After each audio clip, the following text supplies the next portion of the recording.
Mas houve um artigo recente ao qual quero que você realmente reaja, sobre como o Ansar Allah abalou a Marinha dos Estados Unidos e transformou a guerra marítima.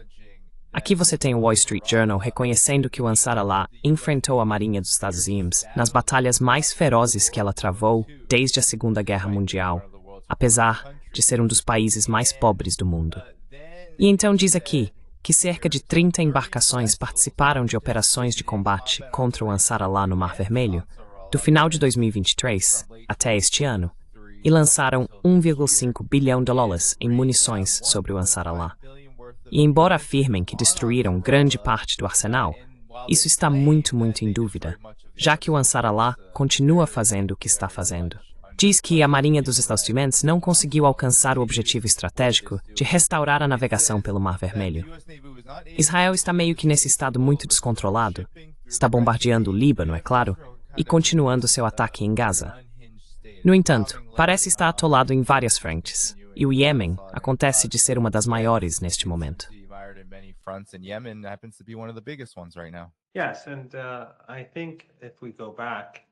Sim. E eu acho que, se voltarmos ao momento em que Trump iniciou essa ofensiva genocida contra o Iêmen, que é o único Estado árabe que tem apoiado a causa palestina de forma significativa, o Ansar Allah faz parte do governo.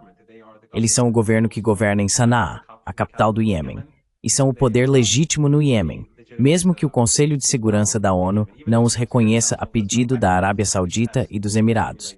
Mas eles estão no poder há mais de uma década. Você deve se lembrar de que, quando esse ataque começou e tudo foi feito para apoiar o regime israelense, o Wall Street Journal, depois de um tempo, acho que foi o Wall Street Journal, admitiu que os Estados Unidos não conseguiram destruir as instalações subterrâneas do Ansar Allah.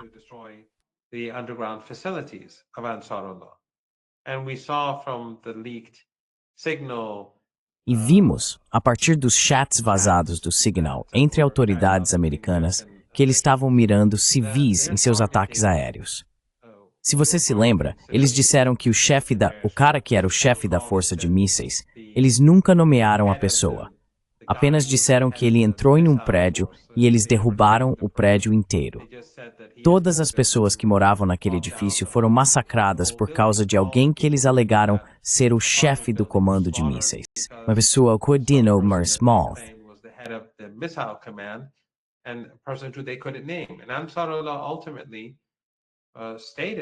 E no final das contas, o Ansar Allah afirmou que ao término do conflito, nenhum de seus comandantes foi martirizado. Os americanos fracassaram em todos os aspectos, e o Wall Street Journal, na época, admitiu que os Estados Unidos não conseguiram destruir as instalações subterrâneas deles.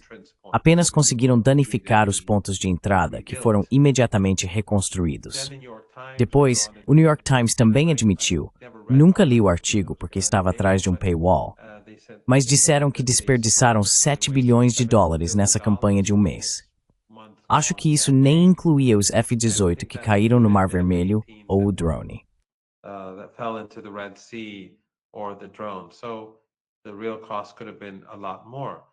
Então, o custo real poderia ter sido muito maior. Os Estados Unidos fracassaram contra o Iêmen e tiveram que capitular. Trump disse que o Iêmen capitulou, mas quando vimos o que realmente aconteceu, ficou claro. Até mesmo os americanos admitiram que foram os Estados Unidos que capitularam. E eu acho que isso foi uma grande vitória. O Ocidente gosta de dizer que a resistência foi derrotada em todas as frentes e que o regime israelense conseguiu expandir seu poder. Mas eu acho que isso é propaganda e pensamento ilusório. O que aconteceu no Iêmen, na minha opinião, foi a maior derrota dos Estados Unidos desde o Vietnã.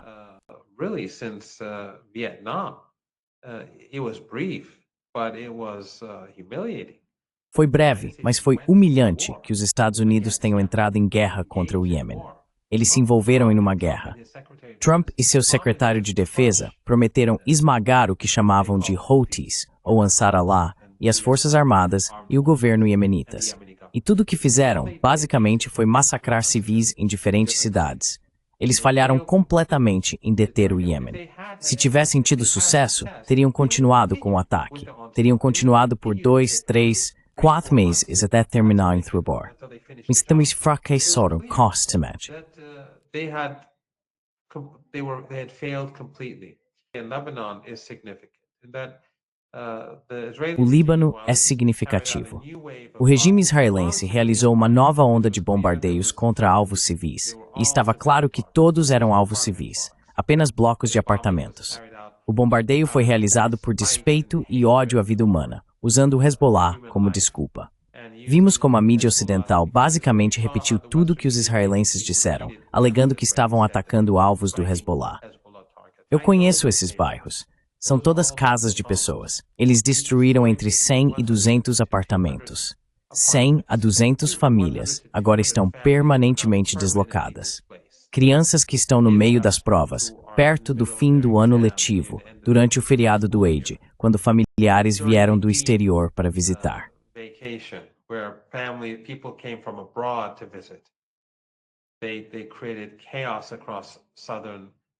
Eles criaram o caos no sul de Beirute, simplesmente por despeito. Mas isso mostra que os israelenses não tiveram sucesso no Líbano. E no Líbano, aliás, outra vitória da resistência foram as eleições locais. Nas eleições locais, o Hezbollah e seus aliados venceram em toda parte. Após essa guerra devastadora, após essa guerra genocida, o fato de a resistência ser tão popular no Líbano, apesar do que os americanos, os europeus, os israelenses e seus parceiros locais, seus parceiros genocidas e fascistas no Líbano, tentaram de fracassar. Então, no Iêmen, eles também venceram. No Líbano, eles tinham esquivar. E na Síria, a situação é lamentável. In Syria, it is a sad state of affairs. But at least the reality is being exposed to Mas pelo menos a realidade está sendo exposta para muitos que por qualquer motivo não conseguiam enxergá-la. E essa realidade é que o que aconteceu na Síria foi uma conspiração, independentemente da natureza do governo anterior. O Irã nunca foi fã do Partido Baatista, seja na Síria ou, obviamente, no Iraque. Lutamos contra Saddam Hussein, e o Partido Baatista no Iraque invadiu o Irã. Portanto, o Irã nunca foi apaixonado pelo baatismo, mas viu o que os americanos e a OTAN estavam fazendo, como conspiravam para derrubar os baatistas no Líbano, como conspiravam para derrubar a resistência no Líbano e destruir a ponte para a resistência no Líbano, assim como a ponte para a resistência na Cisjordânia.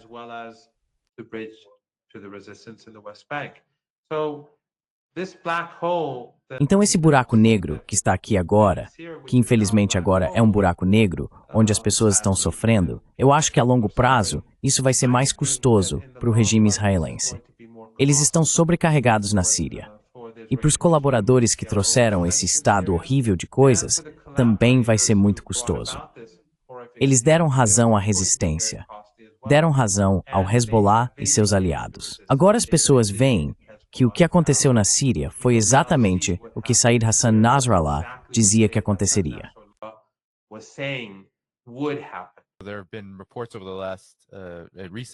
Houve relatos recentemente de uma possível nova resistência surgindo na Síria também. Sei que houve foguetes disparados contra o Golã, que é território sírio ocupado por Israel.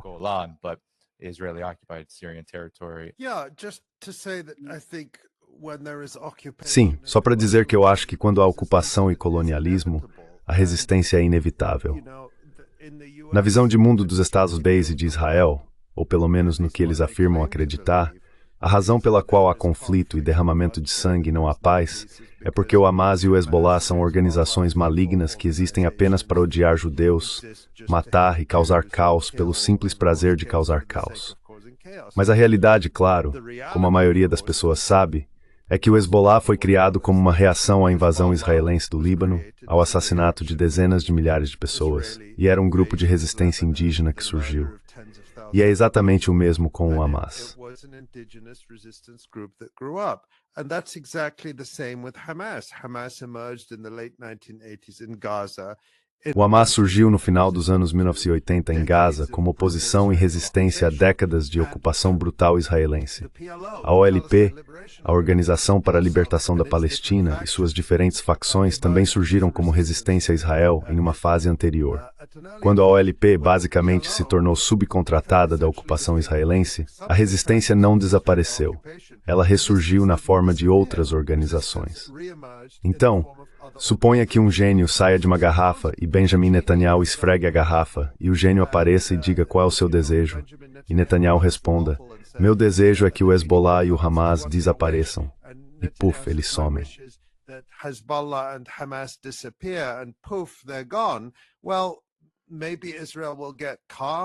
Bem, talvez Israel fique em calma por um período muito curto, até que novos grupos de resistência surjam. E é isso que vai acontecer na Síria, é isso que vai acontecer no Líbano. Por razões políticas, o Hezbollah decidiu não responder militarmente às constantes agressões de Israel.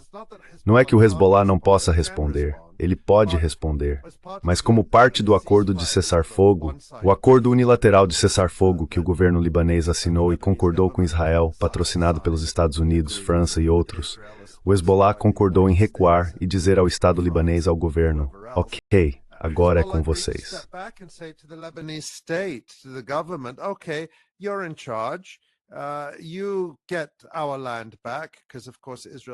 Você recupera nossa terra porque, claro, Israel ainda ocupa território libanês ao longo da fronteira e continua atacando o Líbano e violando seu espaço aéreo diariamente, incluindo os ataques terroristas massivos e bárbaros realizados por Israel na noite passada nos subúrbios do sul de Beirute.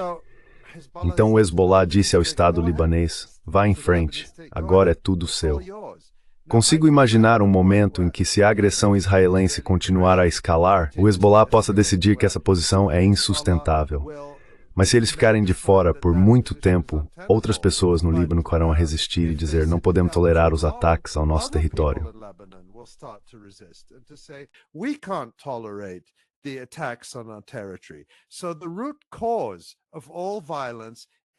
Portanto, a causa raiz de toda violência é a agressão, a ocupação colonial, o ataque do sionismo contra o povo desta região e sua terra.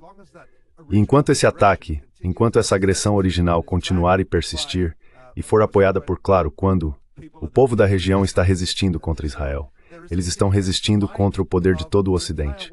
E, portanto, enquanto esse ataque continuar, haverá resistência. Essa é apenas a realidade. No passado, na Palestina, chamava-se Organização para a Libertação da Palestina. Isso já não é mais um movimento de resistência de forma alguma. Hoje chama-se Hamas ou Jihad Islâmica ou outras pequenas facções envolvidas na resistência. Hoje no Líbano é o Hezbollah. Today in Lebanon, it's Hezbollah, but if Hezbollah doesn't return to military resistance... Mas se o Hezbollah não retomar a resistência militar por qualquer motivo, suspeito que outras organizações de resistência militar irão surgir. E o mesmo vale para a Síria. Você pode ter um Jolani, um ativo da inteligência britânica e americana, Abu Muhammad al-Jolani, também conhecido como Ahmad al-Shara, que foi coroado como rei da Síria pelos serviços de inteligência ocidentais. E ele pode prometer, como tem feito repetidamente, que não queremos nenhum problema com Israel. Não queremos que ninguém ataque Israel. Por favor, por favor, por favor, apenas nos deixem em paz.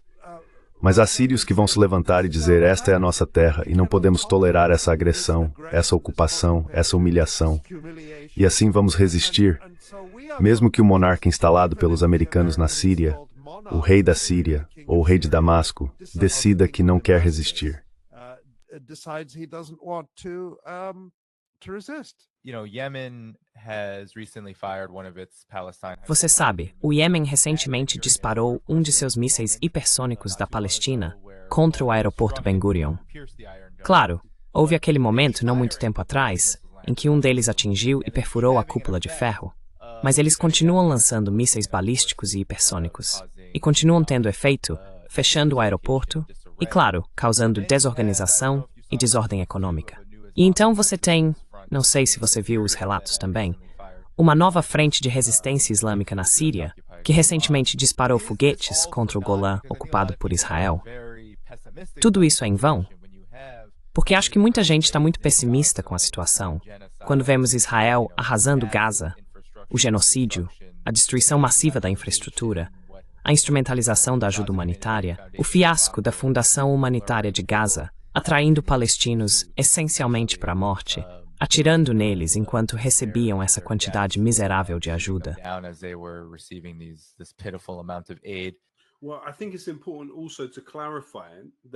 Bem, acho que também é importante esclarecer que o que a resistência no Líbano está protegendo é toda a região.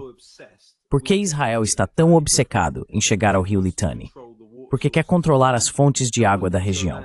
Agora, o que Jolani facilitou ao permitir que Israel ocupasse a Síria da forma como fez, esse rei de Damasco? Ele facilitou que Israel controlasse 40% da água da Síria, que Israel controlasse a represa Al-Wada, que abastece a Jordânia.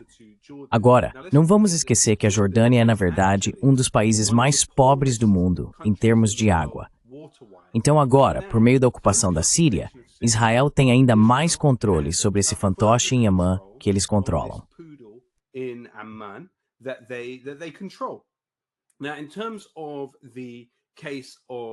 Agora, em relação ao outro aspecto, é preciso lembrar que Israel ocupou o ponto mais alto de toda a região na Síria e, portanto, tem essa visibilidade estratégica e de espectro total da região. Sempre quis chegar ao topo daquela montanha e conseguiu. Agora, em resposta à parte do que você disse, sim, há o desenvolvimento desse grupo do Qatar na Síria, que disparou essas armas das colinas de Golã. Também é preciso lembrar que os iemenitas disseram ao antigo governo sírio, deixe-nos vir e abrir a frente. Isso foi após a inundação de Al-Aqsa. Eles disseram, deixe-nos vir e abrir a frente, e foram impedidos de fazê-lo. Pelo menos, esse é o meu entendimento do que aconteceu, segundo alguns no Iêmen.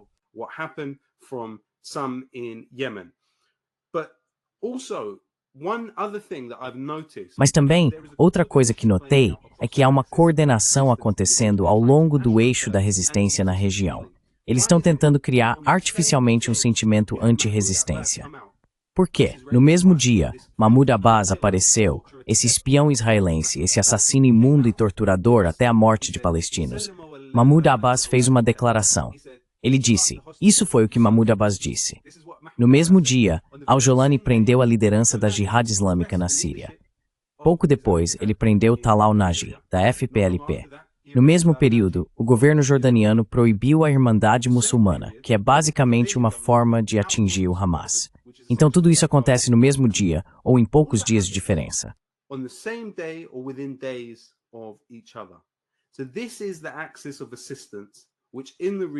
Então este é o eixo da resistência que, na região, está tentando artificialmente promover essas ideias anti-resistência. Quem se lembra das reportagens que a Al Arabiya, o canal saudita, estava divulgando sobre a liderança das facções da resistência palestina? E depois a reação dos iraquianos quando foram lá e fecharam a Al Arabiya. Eles estão tentando ao máximo distorcer a percepção das pessoas sobre toda essa situação. Estão tentando criar o clima para que Israel realize esse genocídio contra os palestinos. E olhe para o Iêmen.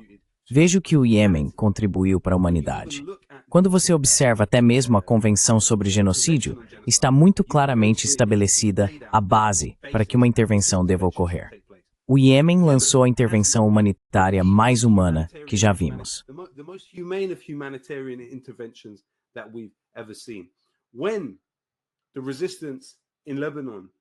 Quando a resistência no Líbano estava enfrentando diretamente o inimigo israelense, o que eles estavam atacando? Eles estavam atacando alvos militares. Houve um momento em que atacaram a casa de Benjamin Netanyahu.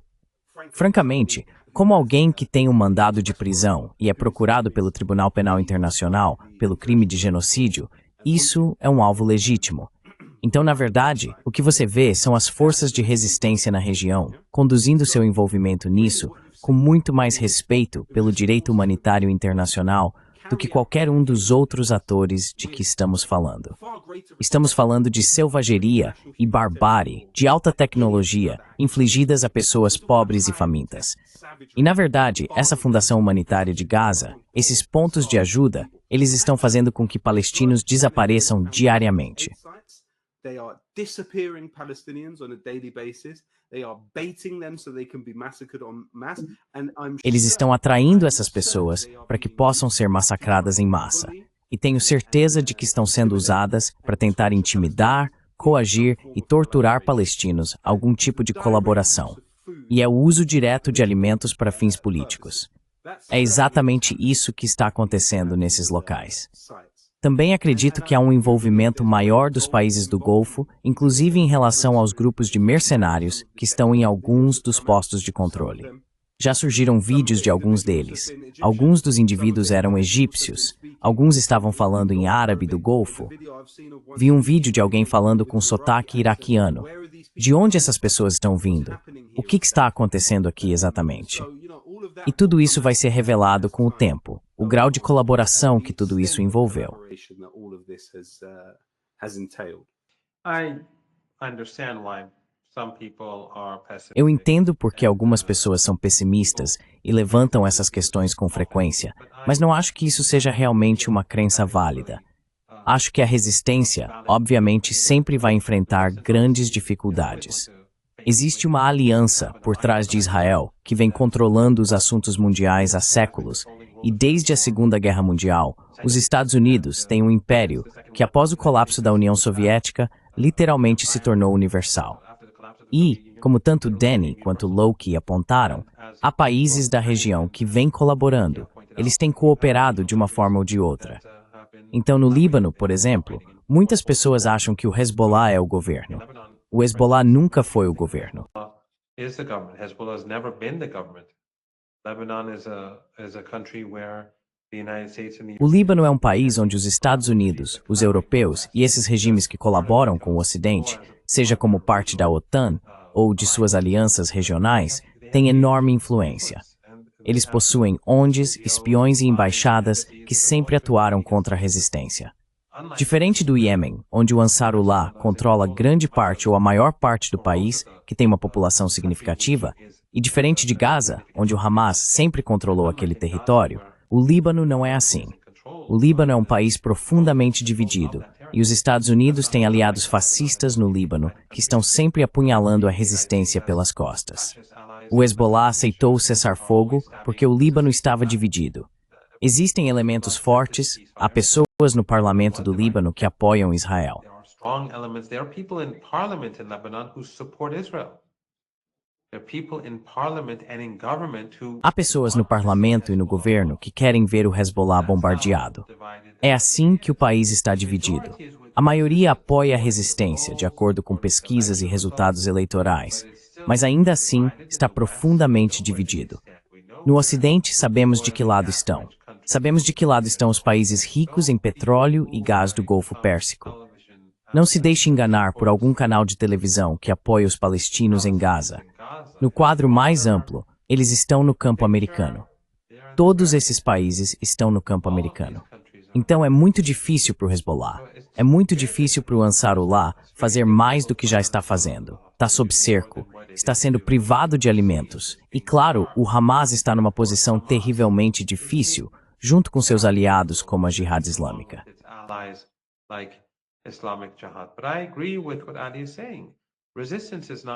Mas eu concordo com o que o Andy está dizendo. A resistência não vai desaparecer. O que o regime israelense está realmente fazendo no Líbano é fortalecer o Hezbollah, porque está mostrando que aqueles que apresentaram o argumento para enganar a população de que o Estado libanês, em cooperação com os Estados Unidos, acabaria com a agressão sionista, o cessar-fogo provou que isso é uma bobagem. Mesmo agora, estamos vendo pela primeira vez, na noite passada, o presidente e até o primeiro-ministro do Líbano, que é mais do que pró-americano, até eles tiveram que tomar uma posição. Então o país, a população, aqueles que estão mais ou menos no meio, estão vendo que a questão não é o Hezbollah. A questão é que o sionismo é uma ideologia que não aceita a paz.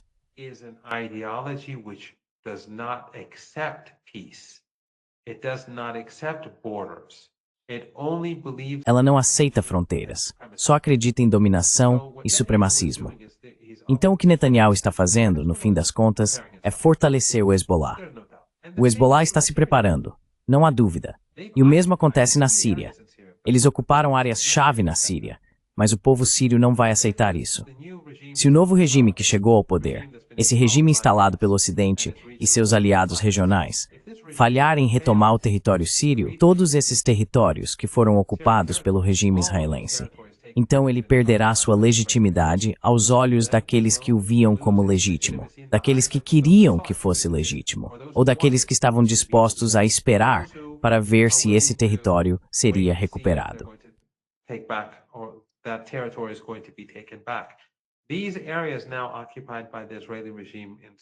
Essas áreas agora ocupadas pelo regime israelense na Síria são as partes mais importantes da Síria. E claro, isso aumenta a ameaça contra o Hezbollah, porque o Hezbollah agora está cercado também pelo seu flanco leste.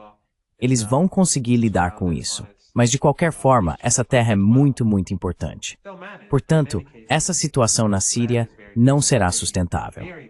E todos esses grupos terroristas, que estão sob essa organização guarda-chuva controlada por Jolani, eles vão acabar se voltando uns contra os outros, por uma série de razões diferentes. They're going to turn against one another for a host of different reasons. And people are going to see how fanaticism. E as pessoas vão perceber como o fanatismo e esses grupos, muitos deles estrangeiros da Ásia Central, China e outros lugares, estão mais ocupados em reprimir os sírios do que em retomar territórios ocupados pelo regime israelense. Então, a curto prazo, os israelenses podem ter sucesso na Síria. Mas a longo prazo, acho que eles estão, na verdade, provando para todos que eles são o problema. E o que eles estão fazendo a longo prazo é tirar as ferramentas que o Ocidente e as ditaduras regionais ricas em petróleo e gás usam para dividir a região: sectarismo, ódio racial e outros meios pelos quais mantêm a região dividida.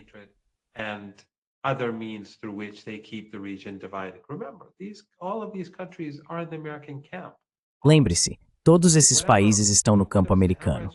Todos eles. Seja os Emirados ou os Cataris, que se desprezam, ainda assim estão no campo americano. Seja a Turquia ou a Arábia Saudita, que não se gostam, ainda assim estão no campo americano. O campo americano é o problema. São os Estados Unidos que são o problema. Mas acho que está ficando claro para todos que a região não pode conviver com o sionismo. E isso não é verdade apenas para as pessoas da região, mas também para pessoas em todo o mundo. O regime israelense se esgotou. A resistência continua na Palestina. A resistência está revidando no Iêmen. A resistência no Líbano está se reconstruindo. O projeto americano-israelense da OTAN na Síria está fadado ao fracasso.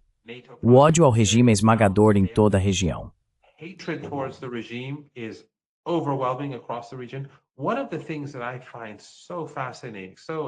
Uma das coisas que acho tão fascinantes, tão extraordinárias, é que nenhum desses regimes despóticos, ou nenhum desses regimes que estão facilitando ou acomodando o genocídio, nenhum deles, se tomassem uma posição contra o regime israelense, eles se tornariam.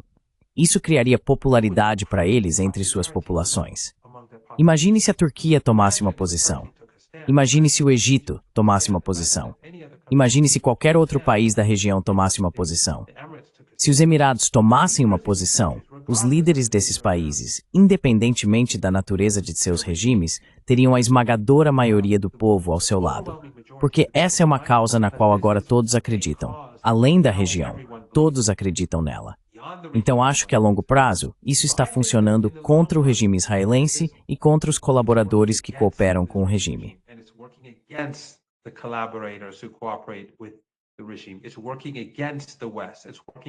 Está funcionando contra o Ocidente. O regime israelense perdeu sua legitimidade em todo o mundo. As pessoas olham com desprezo para o sionismo. As pessoas olham com repulsa porque eles fazem, seja na China, na Ásia Central ou na América Latina. As novas pesquisas que saíram, sobre as quais acho que o Ali escreveu um artigo, mostram como as coisas estão indo mal para o regime israelense. Então acho que devemos permanecer otimistas. O eixo da resistência está muito ativo. O eixo da resistência continuará a crescer. E a resistência mais ampla, que vai além do eixo da resistência, a resistência global, está em ascensão. Estou muito confiante em relação ao futuro. Estes são dias sombrios. O que estamos vendo no terreno é muito doloroso. Mas acredito que no fim das contas, o regime israelense selou seu destino. Ele não vai durar.